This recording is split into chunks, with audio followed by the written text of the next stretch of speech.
All right, good afternoon, folks. Let me introduce the other folks I have with me here this afternoon. To my left, I've got Assistant City Manager Heath Lloyd, and then to my right, I've got Assistant Chief Lenny Gunther.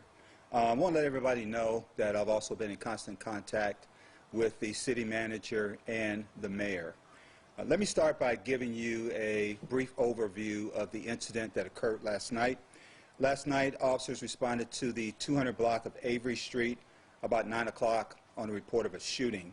Officers discovered several victims at the scene. We also were advised that we had other victims who arrived at the hospital, Memorial Hospital, via private personal vehicle.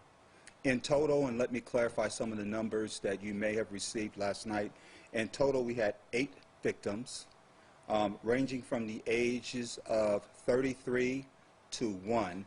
Actually, the 1-year-old is actually 18 months old, so we did not have an actual 2-year-old.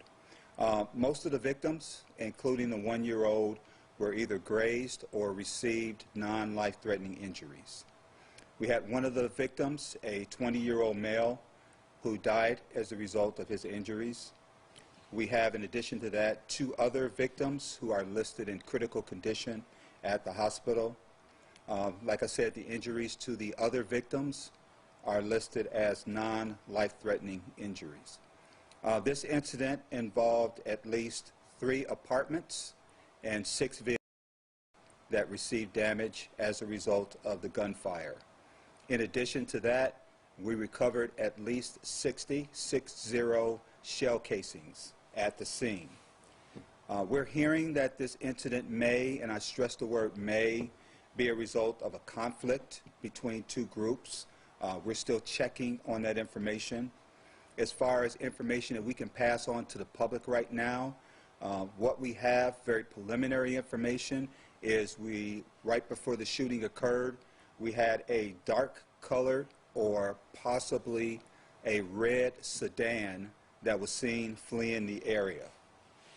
The officers, actually the detectives, are still they attempted to interview the victims last night at the hospital, but the hospital scene was pretty chaotic last night. So they're actually going back out today to conduct follow-up interviews with the victims in hopes of obtaining some additional information. We believe the incident last night also may be related to an incident that occurred at the same location last week on Tuesday night. The same residence was damaged by 10 gunshot rounds last Tuesday night. Now, here's a very disturbing kind of situation with that particular incident. We could not find any witnesses, and no one would provide us with any information regarding that particular incident. We were out there on Tuesday night. No one would talk to us. We went back out on Wednesday, sent detectives out in plain clothes. Still, nobody would provide any information to us. 2 days later, we end up with a mass shooting at the same location. What I can tell you is we continue to see these incidents of gun violence occur in our community, folks. This cannot and should not continue to happen in our community. These senseless acts of gun violence in our community have to stop. We continue to encourage members of our community to come forward. We certainly would hope that they would come forward during this particular situation and provide us with any information they have, because we certainly don't want this situation to repeat itself in any other areas. There are many ways for individuals to contact us if they have any information that they want to provide to us regarding last night's incident or the previous incident. Of course, they can call our crime tip line at 912-525-3124. That's 912-525-3124. They also can contact our homicide unit. That's 912-651-4362, 912-651-4362. Or they can contact Crime Stoppers and remain anonymous. That's 912-234-2020, 912-234-2020. If they don't want to contact us, if they don't want to contact the police department, I think the mayor's made it very clear that they can contact the mayor, and he will get that information to us. They can contact their alderman, who was at the scene, any other elected officials, or they can actually contact their community of faith members. I want to really stress that we can stop this. And when I say we, I mean the Savannah Police Department, also in partnership with members of our community, but we have to work together. I would ask, if for no other reason, individuals come forward with information, if for no other reason, for the sake of that one-year-old child that was injured last night. I also want to take the opportunity to thank our local, state, and federal partners.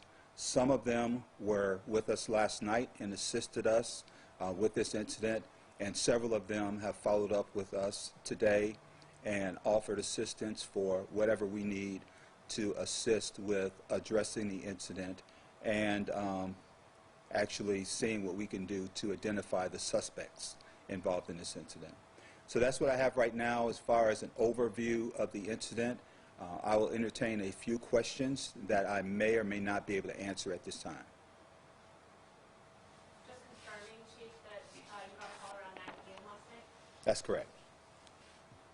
When you say that this was between two groups, are we talking gang-related violence, or is that still kind of up in the air? That's preliminary information, and we're still checking on that. That's just something we heard at the scene, but we're still checking on that.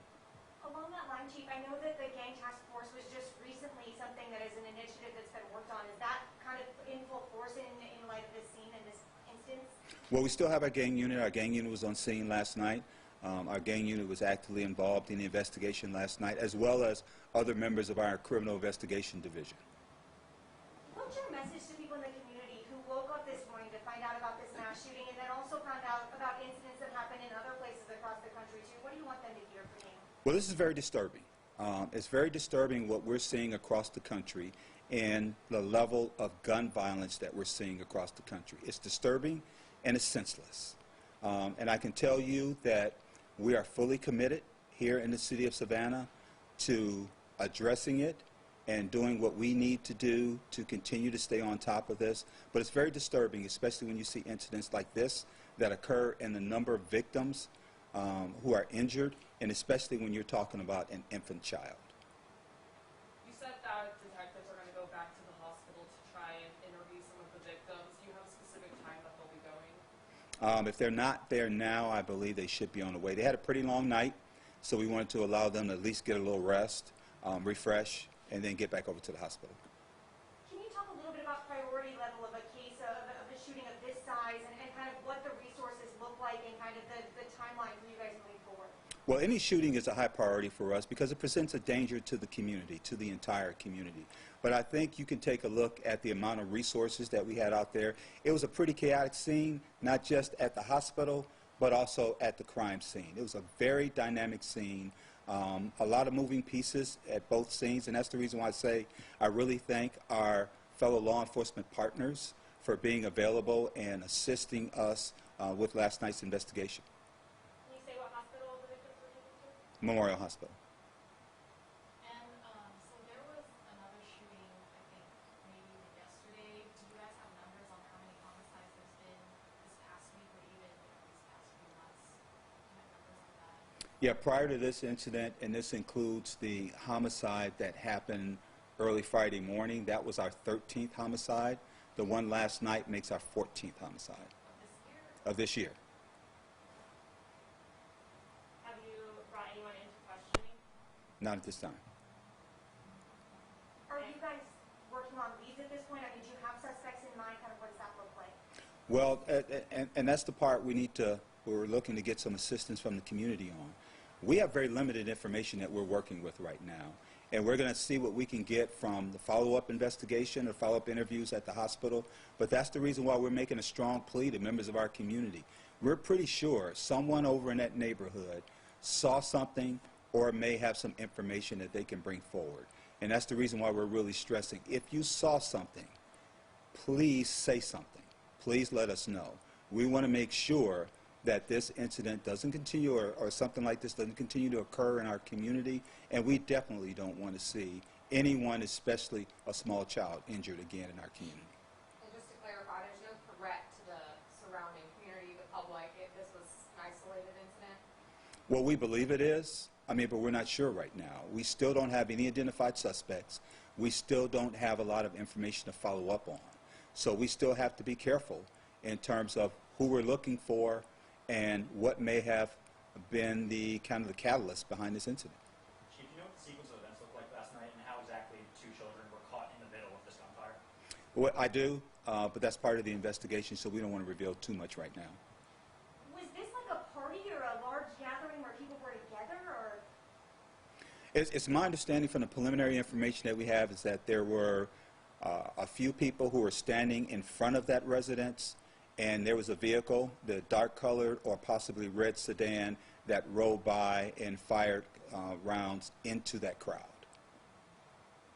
Can you talk a little bit more specific about the evening shooting on Tuesday, and how do you guys believe that is a direct connection, that this is stemming from that shooting specifically? Well, we don't know. I don't think it was a coincidence that that particular residence was targeted on Tuesday, and that particular residence was targeted again on Friday. So as of right now, they're seen as two separate events, and you still have to do investigation to find out whether or not they're related. Correct. So are you worried that, you know, another event could happen again? Are you providing more, I guess, coverage over there in that area in terms of public safety? What are you doing? Absolutely. We're going to have an enhanced presence, not just in that area, but we'll have an enhanced presence throughout the city the remainder of this weekend. And that enhanced presence includes the police chief being out there. And you said that you think it's, I guess, maybe odd that there's no witnesses coming forward and people are saying that they don't know what happened. Why do you think that there's this almost, like no one's coming forward and no one wants to help in the investigation in this particular neighborhood? Well, first let me clarify. I don't think it's odd. To me, it's disappointing. It's disappointing. I don't know why people are not willing to come forward.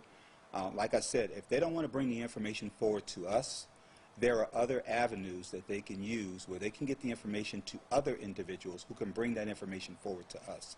We have gone to great lengths to make sure we provide as many avenues as possible for individuals to provide information to us. We just ask they bring the information to us. I would have hoped that if someone would have brought that information to us earlier in the week, maybe we would have been able to identify some individuals, and maybe that would have led to a different conclusion than what we had last night. You said the state of the hospital last night was chaotic, I think is the word you used. Did you go to the hospital, or are you able to describe a little bit of what happened there? Well, I think when you look at the fact that we had 8 gunshot wound victims at the hospital, and we had family members for 8 gunshot wound victims showing up at the hospital, that provided a pretty tense situation and a pretty chaotic situation there. I'll do one more question. And you said that they saw a dark-colored or red sedan fleeing the area. Was this a drive-by shooting, or was someone physically outside shooting and then fled the scene in a dark sedan? At this point, we do not believe, based on the preliminary information we have, that anyone exited that vehicle. All right. Thanks, folks. Appreciate all you coming, especially on such short notice. Thank you very much.